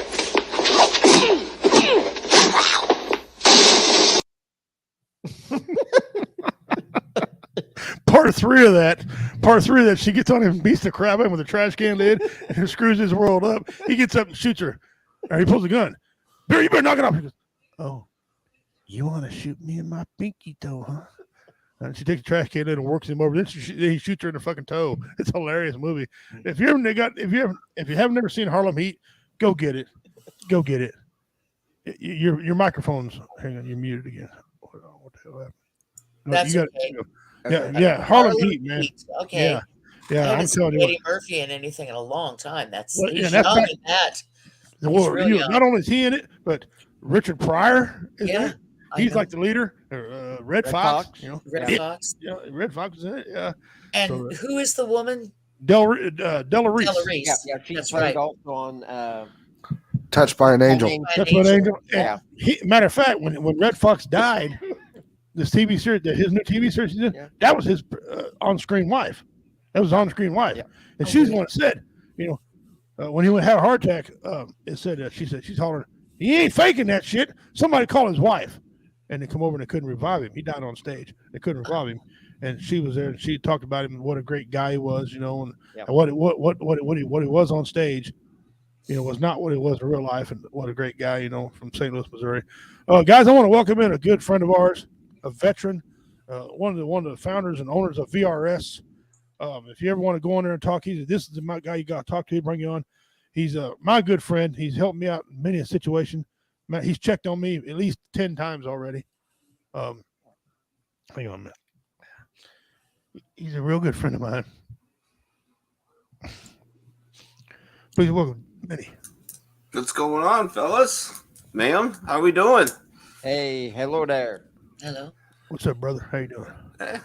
Still standing, just like the rest of us, Yeah. And, coming up on the wonderful holiday season, yay. Although Walmart still confused me. I think they want me to decorate my Christmas tree while eating turkey while wearing a Halloween costume. But, it is what it is. Well, we covered that a while ago. And Minnie, this is Tracy Hopkins. She works with the people after what we do. If we happen to lose people, suicide, she takes care of the family and talks to them, and they can set a privacy in their own home and come on and talk to them. And she's a very lovely lady. She was at Warrior Fest, had a good time. She said, and this is Minnie. He's a real good buddy of ours, Marine. So if that tells you something about him, baseball nut. He absolutely loves baseball. And he loves baseball like I love football. Okay, he's the man. He does sports church and everything with us on there. He's an outstanding guy. I made some moonshine, sent it to him. He drunk it, said it was great. I don't know who he is or not, but he told me it was because he's a good guy. So if you ever need to go on network and spread out, talk to him. He'll bring in his network and get more people. He's that good. I've been talking to many about the after effects of suicide, and you're a guy that went through some similar issues. Why don't you tell her about your story? So she'll know. Well, I mean, it was it wasn't directly right off the military. I've been out for a few years and had a typical get married while you're a junior Marine and have that blow up in your face. But a few years after I got out, I got remarried, and it was great. She was amazing, and then the Almighty threw us a curveball, and she got cancer, and she passed away inside of 6 months from diagnosis to her funeral. And yeah, I crumbled horribly. And I crawled inside a bottle and decided one night, the hell with it. So, got my AK-47 out and locked and loaded and getting ready to do the deed. And a Army medic had that I knew who served in Iraq. It was a good friend of mine in town. Sent me a meme. So he knew what was going on, and made me laugh, and made me cry, and made me call him. And he promptly came over with some more alcohol. However, he did take away all my guns for an extended period of time, which there was no fight whatsoever. Part of the story when he had sent me that meme, I laughed and I cried, and I slammed my AK to the ground. And because I was pretty inebriated and wasn't thinking well, I cooked the round off and went through the bottom of my apartment, out my garage. I didn't see my cats for a week. But yeah, I was that close. And since then, I've learned a lot about it, a lot about the after effects. And one of the reasons we do our shows is an avenue for people to let loose, also an avenue to reach out. Because from my understanding, I'm sure you this, that suicide isn't just, it's the song from MASH, suicide is painless. Well, not really. Actually, it's horribly painful and exponentially painful to everyone around, because the questions come: why didn't I do something? Why didn't I see something? What did I do that caused this? What didn't I do that caused this? And it's horrible. And I've seen it through friends of mine, their families. It's soul crushing. Yeah. And so it's really neat to see somebody like yourself out there, on the other side of the end. Zoom. Yeah. Just trying to somehow put the pieces together, if that's even possible.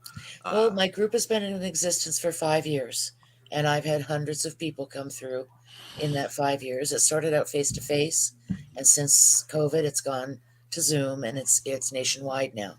So if people find out about it, it's online on several websites. It's free. They email me or text me, and I send them a link once I verify that they've actually lost someone. And it can be anyone. It can be a parent. It can be your child. It can be a sibling, your friend at work. If you're affected by someone's suicide, you're welcome to join our group. And we support and encourage and lift each other up and cry together and go through the what ifs and, comfort each other and just go through it and get through it, because you have to get through it in order to carry that loss with you. Yeah. And I lost my son to suicide in 2013 and attended them. And that's why I do this now for others. I was just about to ask, how does one get into this? Because it seemed like, oh, geez, I need to pass the time. Right. No, I'm actually a realtor by profession. And when Reese died in 2013, like I was telling the guys earlier, I had absolutely no idea what suicide was about or anything. So I went to support groups because I needed someone to tell me I wasn't crazy for the things I was thinking and feeling. And, after 2.5 years of that, I became a facilitator. I was trained to become a facilitator and started this group that I have now. And it's been 5 years that I've been doing this. And trained by the American Foundation for Suicide Prevention, a very reputable organization. And I just keep the group going and people come. I said earlier, I'd like to say I have a party and nobody comes. But I wish I had a party and no one came. But they do find out about it and they do keep coming. So I provide a safe place for them.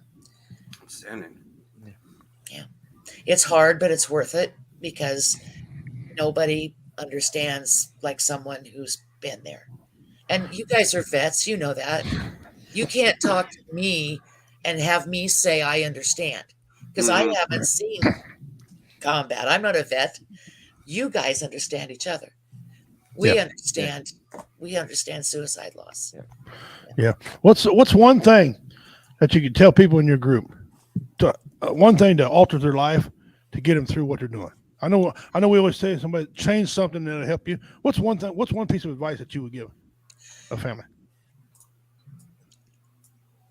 The pain softens and changes, and you can get through this. I promise.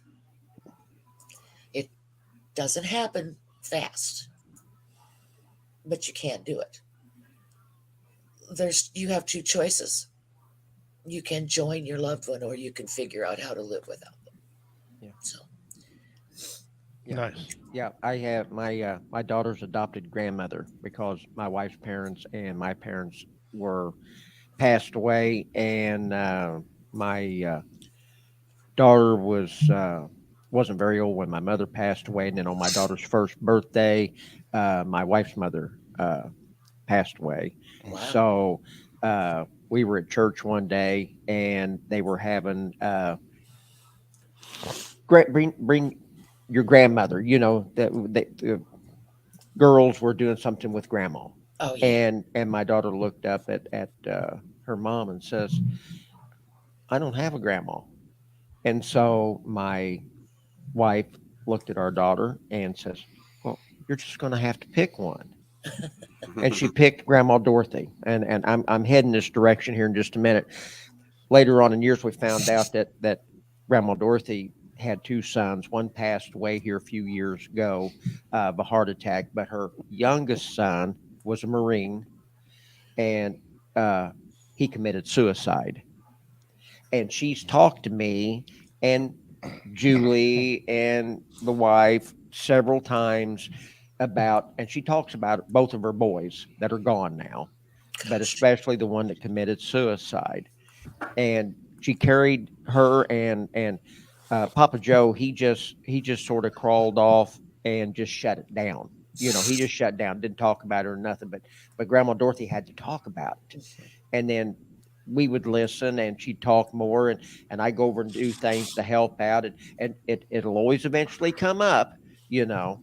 But she learned how to deal with it just by finding someone to listen to her when she wanted to talk about Eddie, and you know, and so she never really went to a support group or reached out to anybody. It was usually just church family, but at least she had somebody to talk to.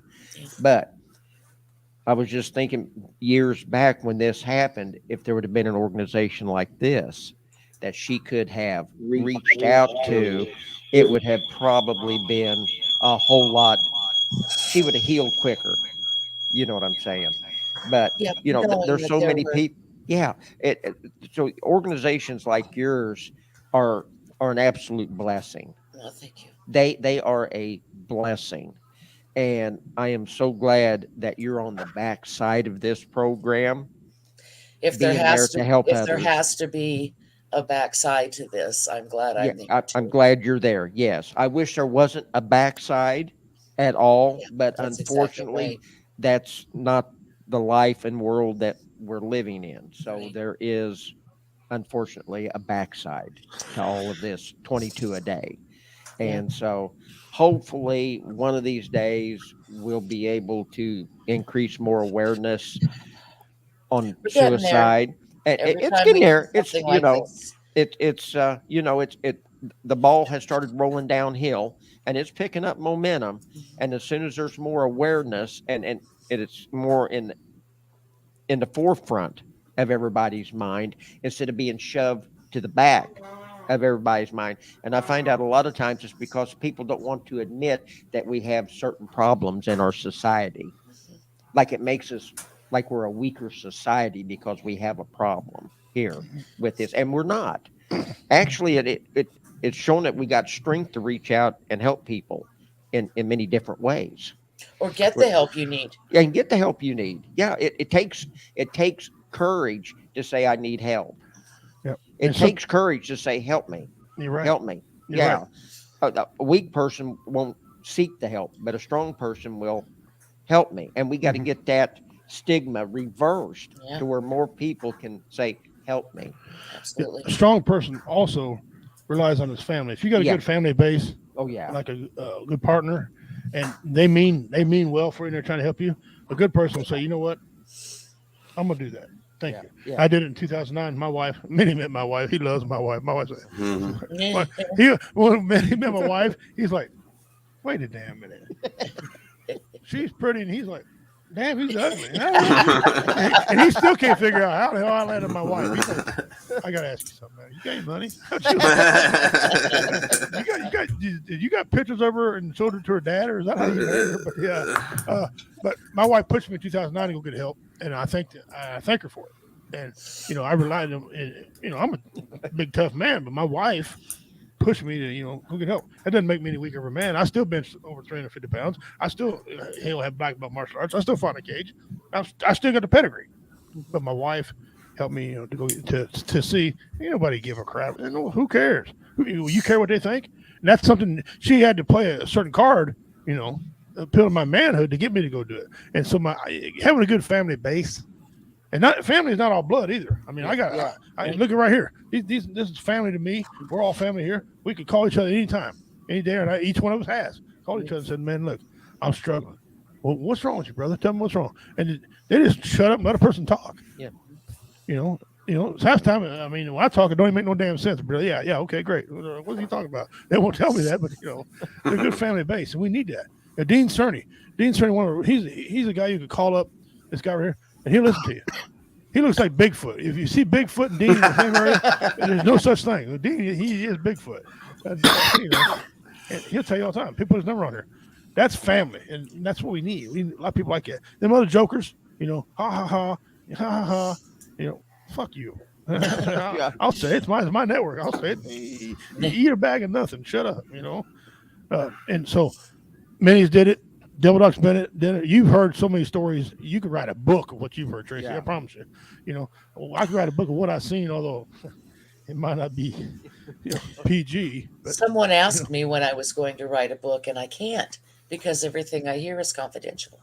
Yeah. I could tell. Exactly. I could tell the stories, but I couldn't go into a lot of detail, and the book would have to. It would be a work in progress because I'm not finished yet. It's been 9 years since I lost Reese, but I'm not finished with the group yet. So it would. Right there, see that right there? Yeah. That's a fan. That's a fan. He has no network affiliation. He watches all kind of networks, comments, and everything. He says, "Call me, send me a minute, whatever." He really don't sleep. He is awake all the time. You got to catch him when he's not in Facebook jail, though. That guy's in Facebook jail. He's got 3 accounts, and I still ain't learned them all. Which one? I think he's got like 12 of them. Yeah, he might have 12 accounts. I don't know about that guy, but we love Dean on there. I love all our viewers. The guys will go back and watch us later on. Tracy Hopkins with us today, guys. If you got any questions? Read what DJ wrote about Demo's son. If you got any questions for her, hit her up. Talk to her. I gave you the address a while ago how to get over her phone number, how to get over her. Good lady. She's taking up the fight. When we leave off, she picks up the pieces and gets people together and have a Zoom call. Yeah. I've been on a Zoom call once. Yeah, that's okay. We're a StreamYard fan here, but we'll talk to you. Tracy, man, look, I thank you so much for coming in. Like I said, I made a promise to you I was going to have you on. I wasn't going to do a show, and I reached out and asked you. We really could have postponed it a week. Yeah, but that's not how veterans operate. We tell you something, we're going to follow through. I really appreciate it, and I hope that maybe something I've said tonight might have given you a little bit of comfort too, because I don't deal with, I deal with grief on a daily basis. It's not just suicide grief; it's grief. Yeah. So I know you're raw, and I know you're hurting right now. So I hope that you can find some comfort. Well, I got covered at the house in a jar. Yeah, I heard you mention moon sign. Didn't you see me go? Oh, allegedly. Allegedly. Yeah, see, you need to learn that term, allegedly. It keeps you out of a lot of Allegedly. problems. Hey, came in moonshine? I don't know. I don't recall. Yes. Yes, Yeah. yes, See, yeah. I told you about Grandma Dorothy a little while ago, Yeah. and her boy Eddie.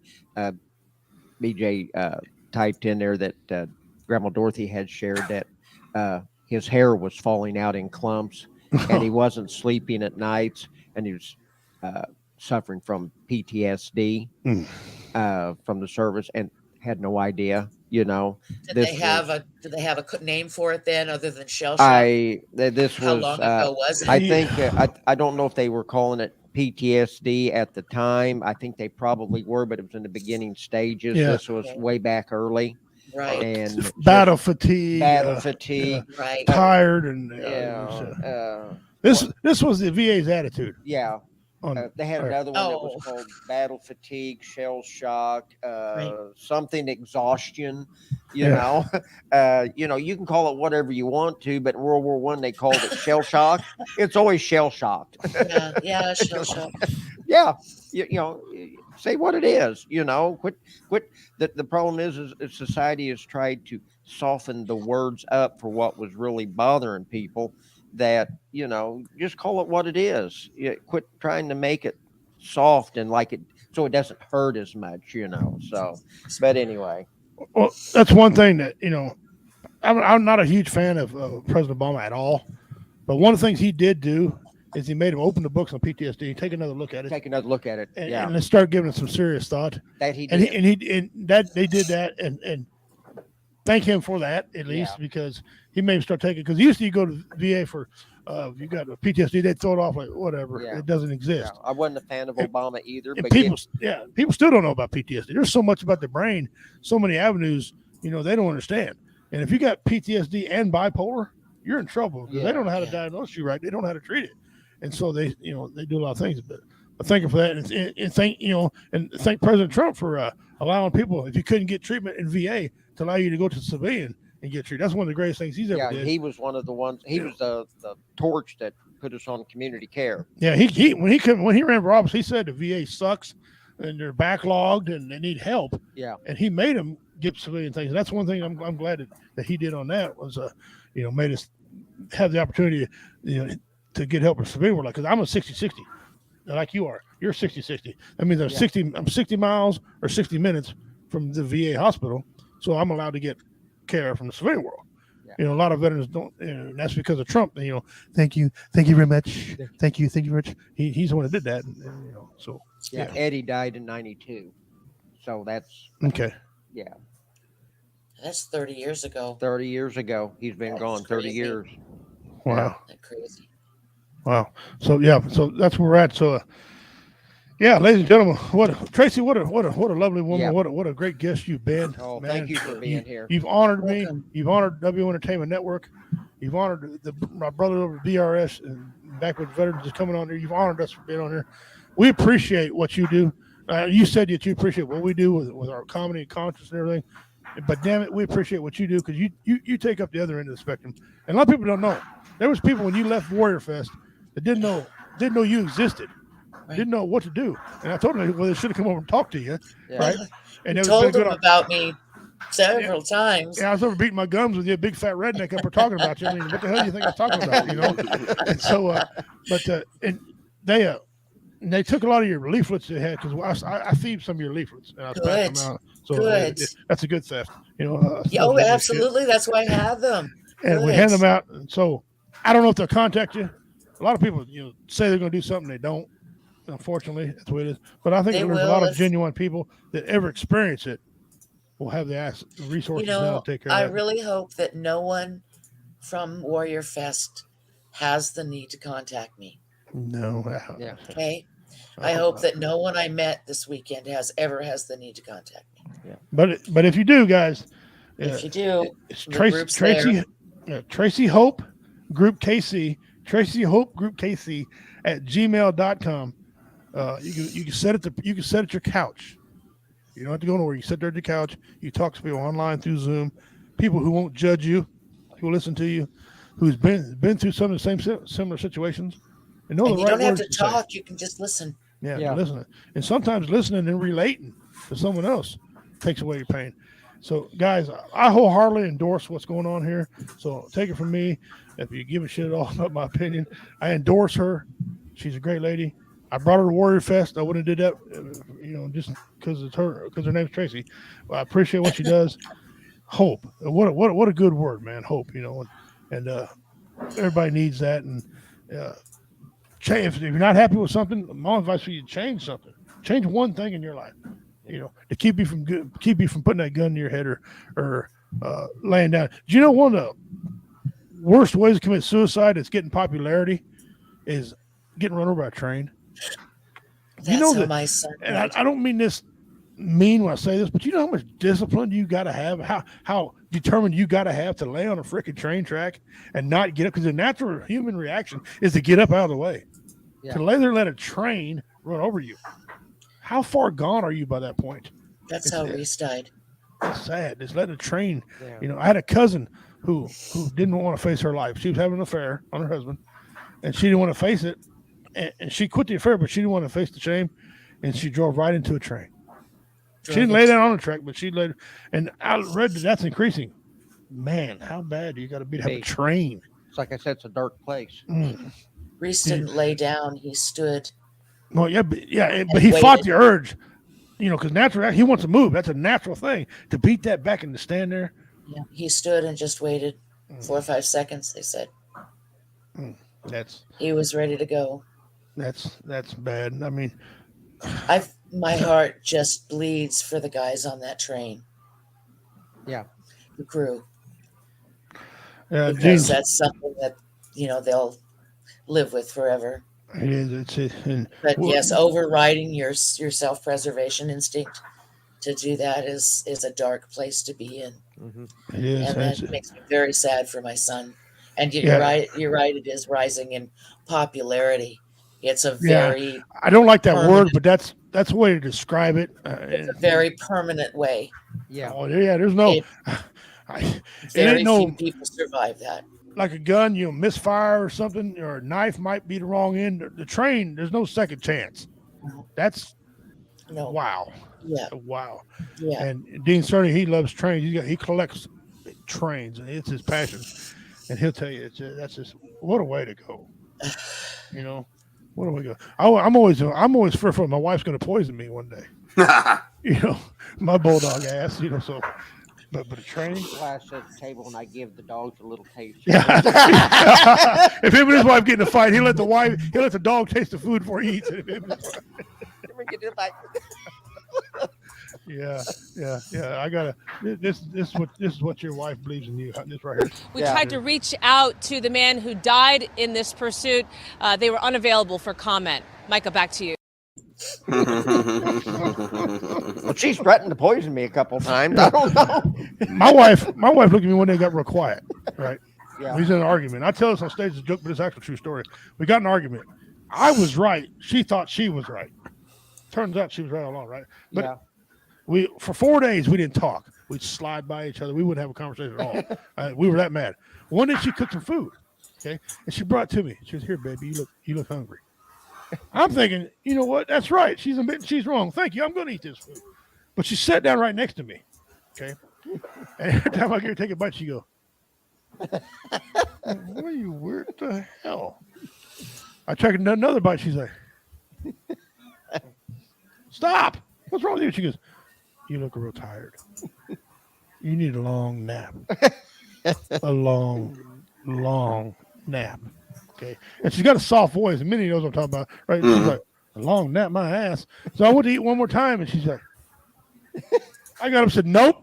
Nuh-uh." I put the plate on the counter. I said, "Nuh-uh. Hell no." Because I remembered she likes ID channel. Women who snap. Killer women. Locked up abroad. Okay. I mean, hell no. She psyched you out. I eat when you eat. Okay. She walked up and ate the whole damn plate of food.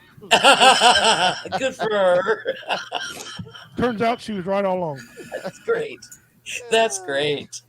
I don't know, 29 years, and I still think I can win an argument, and I'm never going to win one. So I don't know. Someday I'll learn to just shut up. Hey, I don't know when. I've won 2 arguments with my wife. I won 2. One of them I don't know how. That's because she said you could. Well, I guess so. Yeah. One of them I don't know how I won it. I was like, I won. Yeah, damn right. Another one I was right all along. But other than that, I fake it. But I think. what did I say? I think the last time I won an argument, I think we had to chisel it in stone because they hadn't Write it down. write it down. Yet. Take a snapshot of it on your phone. Document. Yeah. It's in hieroglyphics or something like that. I don't know. Yeah. Well, in my ancestor, we'd write on a freaking cave somewhere. Guys, we're here with Tracy Hopkins. Okay. Minnie joined us. Thank you, Minnie, for coming in, brother. Man, I love you to death. Devil Doc, he's here. Commander, of course, he's here. I don't know how much longer he's about to leave. I don't know. I'm getting the hell away from you guys. You guys are silly. We just been having a good time talking about things, trying to make light of a situation that needs to be brought to the light. Yeah. Okay, and so the families deal with it. I told you about my neighbor who shot himself. His boys, they didn't have anything to help them. Yeah. They had a standard counselor, but I don't think their counselor really understood the effects of what suicide was. And so his sons grew up rough. They were getting in trouble with the law. I mean, as men, we had to take a responsibility to help train these boys, about things. And they did a little bit. And his wife, his widow, she learned a little bit and kind of helped out. But it was a long, hard process that they didn't need to suffer from if they would have known about organizations to do what Tracy does here. So again, we can't thank you enough to kind of take it when we leave off and kind of do take it. We obviously wasn't successful if you got to come in, and I'm okay with that. That you come in and take up if we wasn't successful. So thank you very much for what you do. You're welcome. At least what you're doing may keep someone who's going through this loss process of maybe deciding that they want to go join their loved one. So well, I'm grateful to provide the space for it's great. Yeah. Is there anything coming up that you want to announce? Any big important convention, or I don't know what the word to use for what you do, but anything you want to tell everybody? Let me see. Just tomorrow night is group. If anyone is interested in joining, you've got my information on how to get a hold of me to get the. There you go. There you are. That's redneck as hell. Just hold Next time you can at the bottom of your screen. Hang on a minute. Let me put my chaw away. I got 3 teeth left. I mean, act like my mother died or something. What the hell's wrong with me? Didn't get to prepare shit correctly, I very much do appreciate you having me on here. I never thought I'd be involved in something like this with my little group that I started 5 years ago, but I'm grateful that it's sounds like a pretty large group now. Yeah, it is. You're on YouTube now. Okay, you're on YouTube now. Your ass is grown. Yeah, that's it. It's done went everywhere. Well, I'm grateful that I can do it and provide a space for people that need to share and need to know that they're not alone. That's the big thing. Because I felt like I was losing my mind. Yeah. All them comedians that you've seen at Warrior Fest. Yeah. And I know you didn't watch us all, but what you seen at Warrior Fest? Every one of them has had a problem, one way or another.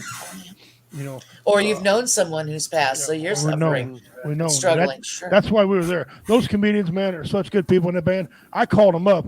They said, Warrior Fest time? Yeah, count us in. They never asked for a dime. They do it for free. One at a time. Nice. And they knew what was coming, and they did it in the band. Like I said, her band's played 3 or 4 Warrior Fest now. I called them up and they said, just let us clear a schedule. That's all. And they brought their own stuff in this year. And it was a great little band, great little show. Comedians are funny. They were on point.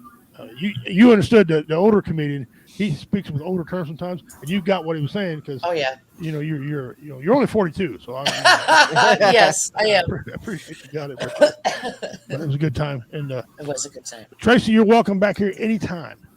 Thank you. You ever want to talk about? You always have a platform. Anytime you want to have me come back and discuss it again, you know how to get a hold of me too.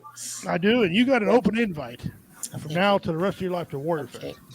You'll never have to pay a dime. You and your husband come to Warrior Fest. You know, if you want to have a point where you get up and speak at Warrior Fest, I'll give you the microphone. I mean, I own the company. Who the hell cares? Sure, I'd be glad to do that. I'd be glad to. All right. We'd be glad to have you. Don't want to kick you loose, but it's getting where I'm getting about done. Okay. So go ahead and release me then. Yeah, Pleasure, gentlemen, meeting all of you. Yeah, absolutely. Same. Absolutely. Kyle, get well. Yes, working I'm on working that. on it. I know it. There you go. It's the best I can tell you. Get well. I'm working on it. But do me a favor. And take care. Do me a favor. Do not send a get well card from my mother. That's already happened. Someone in my family sent my mother a get well soon card. It just came too late. No. Her condition was, they knew she was dying, and he said, get well soon. Oh, it was a That's terminal. not the right card. Yeah. For that situation. His heart was in the right place, though. You have Me to being consider. a comedian, I laughed about it. I'm thinking, you are the dumbest son of a bitch I've ever seen in my life. Or maybe you didn't know, but no shit. It said, dear Betty, get well soon. Miracle. It's miracle. America. Yeah. No, a miracle. Yeah, It's a miracle. He's one of America. That's what it is. Yeah. But he does have all his teeth. Okay, so.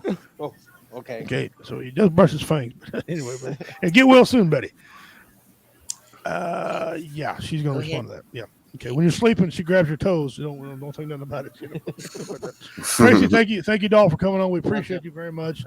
We all love you, what you do. If you ever need want to come on here again, you can. I'm pretty sure if you ever need to go on VRS or if you ever want to go on BB Nation, contact them guys. They'd love to have you on there. All right. I will get a hold of you and have you give me their information. All of yours. Okay. I can do that. I can do that. I have just a little bit of skills. So if you require any more, you're in trouble. But I got enough to get you the right people. All right. Thank Tracy, you so thank much. you a lot. God bless y'all. May the great spirit bless you, keep you in his face shine upon you. And until we meet again, don't dog ahoy. You take care of yourself. Later. Thank you. Bye-bye. Guys, that was Tracy Hopkins. Man, what a great lady. Yeah. What a great organization to be part of. I'm glad she come on. I'm real glad that, I'm glad I didn't cancel because I had her set up for a day, and I'm glad we didn't cancel. I'm glad we did it. That being said, how you guys doing, man? What's up with you two? Huh? Just doing the thing, man. Living the dream. Dealing with the terrorist, and just put him to bed just before I jumped on, and he's a trip. And then the next one comes in 1, 2, 3 months. Fuck. Wow. Yeah. Right in the damn middle of winter. Yeah. Everybody says, "Oh, I procrastinate." I'm like, second kid, 46 years old. There you go, getting with it. He's catching up. He's behind, catching up. Yeah. Good. How you doing there, Devil Doc? I'm trying to get my damn money back that got missing. Oh yeah. Yeah, it's gonna take me 2 weeks. So. What happened? Somebody got into my account and my wife's account. So we had to cancel. I had to cancel my card. She canceled her cards. And they're in the process for mine because I had more money taken out than she did. Mm-hmm. They're trying to find out where it was actually taken out from, and they're going to press charges. Wow. Oh, wow. When did this happen? Saturday morning. Wow, the day of Warrior Fest. Yeah. Yeah. Wow. We were going to go to the airport and pay for our tickets and fly out. be there. Yeah. Yep. Yeah. Shelly went online with her debit card and she went to order a T-shirt. She found a shirt that I liked and she was going to order it. Right. It come up as an escort service. She's like, "What the hell is this about? Escort? I do all the stripping around here, Well, come up fraudulent activity. So the bank automatically shut her card down. So everything she ordered after that day, which was 15 damn transactions, they canceled that automatically and then tried to charge for that. So we had to go to the bank and filter through 6 pages of crap Wow. Before we found out it was a escort service fake thing. The number said no longer disconnected, no longer service, and all that shit. So she had to get another card herself to get that took care of. Yeah. Had to go back and call them people and say, no, we're not fraudulent. We're not deadbeats. We're going to pay you. So I had to give all the new. It was a bunch of crap. And the weed store didn't have her proper number, so she couldn't get her weed right. That big old deal. My ears hurt from that transaction because I had to hear about it. I've never got stung. That the worst I got stung was for a couple hundred, and it was, and I still to this day don't know how it happened. It was gas stations around Cleveland, Ohio. Yeah, I've never been to Cleveland, Ohio. What they do when they get it, when you buy something online, they get your number. They hit you one time for a minimum of something. This is tested, right? Yeah. And we went through 4 credit cards now. Wife buying online, being switched. We sitting there in Hamilton, Missouri, right? It got an alert on our phone. Some lady called and says, "Are you guys in Arizona buying gravel?" Yes, we are. Gravel? No, we need some gravel. You gonna sell some? We need some for our road. But I know a great sand guy, by the way. Just saying. Yeah, and she says, "Well, this is kind of pretty gravel. It's 2 inches thick. It's red, purple, green."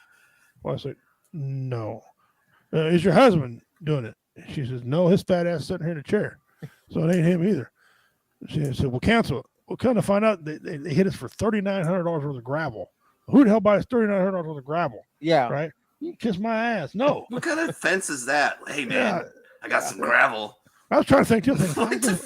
How's that work? You sell that shit out back of your van? I mean, colored gravel. Buckets? I mean, if you're in the country, I could see it, like fixing your driveway. Like, a lot of people out in the country, they just got stone and gravel driveway, but colored. Yeah, what do you? That's a lot of landscape. What do you sell? A lot of fish tanks, I guess. Yeah. Maybe. Wow. Well, it was a 2-inch shit. It's like Oh, never mind then.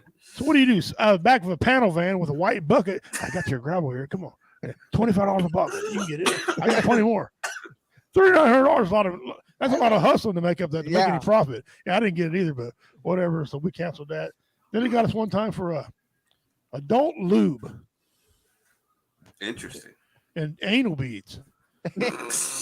My wife's like, what are you doing with that fuck kind of lube? Did you buy it? She says, well, we didn't buy it, but what kind of lube was it? Maybe if he just sent it to me, you freaky bitch. No. But they were like, no. And then somebody bought a shark. I'm thinking, well, I did buy a shark once. You got to tip your hat on that the one. dates were wrong. Like, no, I'm thinking, I'm like, Minnie, how are they making money off these scams? Yeah.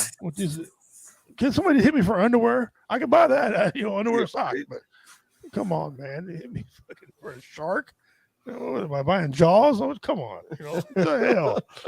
But there's scammers all the time. I'm still getting phone calls right now for Amazon, right? So somebody purchased a $799 phone. First of all, ain't nobody I know got the money for a big phone like that. And 2, I can't spell Amazon. I don't even have an account with them. Okay. But they don't understand. They don't get the point. So I start telling Donald Trump's voice or use their own voice on them. It just pisses them off. Then you fucking American. No, you call me prick. Don't call me names. Yeah, there's a bunch of scamming people. Hey, I guess there's good business behind it, whatever. I remember when the Camp Lejeune lawsuit come out. Now you got these foreigners. Excuse me, Mr. King, was you in Camp Lejeune? Yeah. I'm getting emails all the time about joining this class action lawsuit from Camp Lejeune. Yeah. And I wasn't even in the Marines. You weren't even in the Marines. Yeah. Well, they want me to give them information, so I can get on here. And of course, since they're posing to be attorneys representing a class action lawsuit, they need a retainer fee. Yeah. See, that's the racket. Yeah. It's a racket. Yeah. I don't think so. If you get enough retainer fees out of people, that shit adds up. Yeah. I know Marines are stupid, but goddamn, they ain't dumb. I mean, come on, I'm a paratrooper, and I know enough since I've never Camp Lejeune. They throwed me out of an airplane. Well, they didn't throw me. We deliberately walked out of them, but I told myself, I was in Camp Lejeune. He said, oh, great. You was in Camp Lejeune. I said, yeah, but hold on. I already know where you're going with this. I was there in 92. I wasn't there in 88. But the water was still the same. Oh, it tastes like shit. You're right. It tasted bad. Okay. But I'm not sure it was toxic. But yeah. I said, how y'all doing this anyway? Are you working for the military? Are you private? Oh, we private entity. I bet you are. Shit. You ain't getting, I like when can I get your social security number? No. No. You sure? Yes. I'm sure. No, get the fuck out of here. No, I'm gonna give you nothing. But we're down to the last part of the show, guys. Yep. I just want to say to everybody, since I'm on a 24-hour Facebook freaking ban because my wife she's on a dog site asking about dogs. How do you get a freaking ban if you're on a site that talks about dogs? She asked about the wrong dog. Yeah. I guess. Whatever. I don't know. Anyway, so they'll be over here a little bit, but again, I appreciate everybody with all the well wishes. This is a process that was going to happen. We all knew it was coming. I didn't need all the drama with it, but anyway, that happened. Nothing I can do about it. But it's for you don't know. Monday morning, between 2:30 and 3:00 a.m., my mother went to ride the white pony. She left. She crossed the pond, and she went on to bigger and better things. And my sister called me at 6:30 and broke the news. I knew it wouldn't happen when she called me because my sister never called me in her life for anything. So I knew when she called me, it was coming. I said, oh, Mom just died. She was like, really? I said, yep. And then she told me, my sister did. So anyway, appreciate you guys. Thank you very much for being patient with me. Thank you for joining me on the show tonight. I was contemplating not having it, but I don't quit. I like to push through things and do it. And I asked my friends and Minnie and Devil Doc and the Commander to come on and join me, and they did. Thank you guys for coming on, and thank you for carrying the show when I wasn't able to. Oh, man, thank you very much for that, brother. That's what we're here. I got your 6. Thank you, Devil Doc. Minnie, you always know, man. You got my thanks and everything. Tomorrow's visitation. One of the funerals is Thursday. Then we have like another one because she got some family that's elderly and can't move, so we got one more closer to our area. Come up on Saturday. I'm going to try to make sports church again, but it depends upon my mental status on Sunday to come on there. But anyway, all the viewers, guys, thank you all so very much.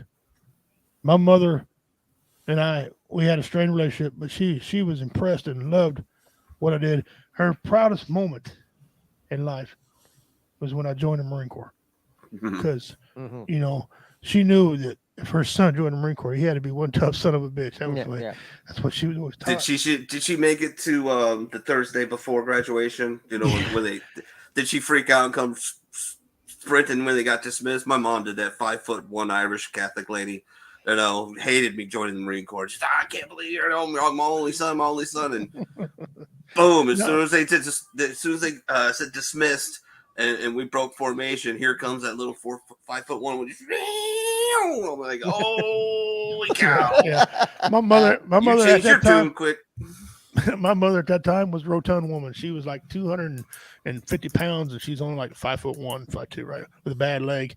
And she come waddling up. She looked like a drunk penguin. She come walking up to me, very proud.